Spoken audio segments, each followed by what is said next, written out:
ഡൽഹിയിൽ കെട്ടിടം തകർന്നുള്ള അപകടത്തിൽ നടപടിയുമായി ഡൽഹി മുനിസിപ്പൽ കോർപ്പറേഷൻ 2 എഞ്ചിനീയേഴ്സിനെ സസ്പെൻഡ് ചെയ്തു.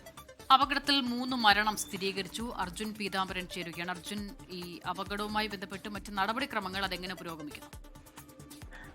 ഉന്മേഷ്, അസിത, ഇതിലിപ്പോൾ ഒരു മജിസ്ട്രേറ്റ് അന്വേഷണമാണ് ഡൽഹി സർക്കാർ, പ്രത്യേകിച്ചും ഡൽഹി മുഖ്യമന്ത്രി രേഖ ഗുപ്ത ഈ ഒരു കെട്ടിടം തകർന്നുണ്ടായ അപകടത്തിൽ പ്രഖ്യാപിച്ചിരിക്കുന്നത്.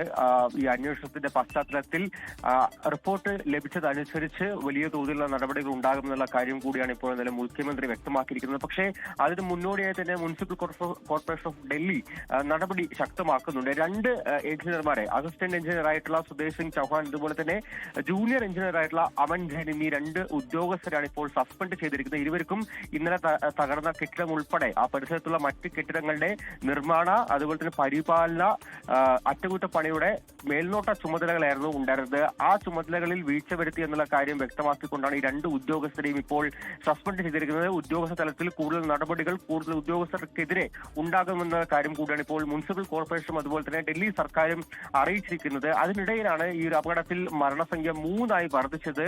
ആശുപത്രിയിൽ ചികിത്സയിലിരിക്കുന്ന ഒരു ആളുകൂടിയാണ് ഇപ്പോൾ മരണപ്പെട്ടിരിക്കുന്നത്. മാത്രമല്ല, ഇനിയും ഈ കെട്ടിടാവശിഷ്ടങ്ങൾക്കിടയിൽ കുടുങ്ങിയിട്ടുള്ള 5-ലധികം ആളുകളെ കണ്ടെത്താൻ, അവരെ രക്ഷിച്ച് പുറത്തേക്ക് എത്തിക്കാനോ അല്ലെങ്കിൽ ഇവരെ സംബന്ധിച്ച് മറ്റ് യാതൊരു വിവരവും ഈ രക്ഷാപ്രവർത്തകർക്ക് ഇതുവരെയും നൽകാനായിട്ട് സാധിച്ചിട്ടില്ല. അതിന് ഈ സംഭവത്തിന്റെ പശ്ചാത്തലത്തിൽ കൂടുതൽ പരിശോധനകൾ ഉൾപ്പെടെ നടക്കുന്നുണ്ടോ അവിടെ ആ മേഖലയിൽ? സമീപത്തുള്ള മറ്റ് കെട്ടിടങ്ങളുടെയും കാലപ്പഴക്കം, അതുപോലെ തന്നെ നിർമ്മാണത്തിലെ അപാകതകൾ ഉൾപ്പെടെയുള്ള കാര്യങ്ങൾ പരിശോധിക്കുമെന്നുള്ള കാര്യമാണ് മുഖ്യമന്ത്രി ഈ അപകടം നടന്ന സ്ഥലം സന്ദർശിച്ച് വ്യക്തമാക്കിയിരിക്കുന്നത്. പക്ഷേ ഇത്തരത്തിലുള്ള അപകടങ്ങൾ ഉണ്ടാകുമ്പോൾ മാത്രമാണ് അതിനെ ചുറ്റിപ്പറ്റിയുള്ള മറ്റ് കെട്ടിടങ്ങളുടെയും അപാകതകൾ, കാലപ്പഴക്കം തുടങ്ങിയിട്ടുള്ള കാര്യങ്ങളെല്ലാം തന്നെ ചർച്ചയാകുകയും അന്വേഷണം വരാറുള്ളത്. അതിനപ്പുറത്തേക്ക് കൃത്യമായിട്ട് ഇടവേളകളിൽ ഇത് പരിശോധിക്കുന്ന ഒരു രീതി അല്ലെങ്കിൽ നടപടി ഒന്നും തന്നെ ഡൽഹിയിലില്ല. അതിലൊരു മാറ്റം വരുത്തണമെന്നുള്ള കാര്യം കൂടിയാണ് ഇപ്പോൾ നാട്ടുകാർ വലിയ തോതിൽ സർക്കാരിനെതിരെ അടക്കം പ്രതിഷേധം നടത്തിക്കൊണ്ട് ആവശ്യപ്പെട്ടിരിക്കുന്നത്. ഉന്മേഷ്, അസിത.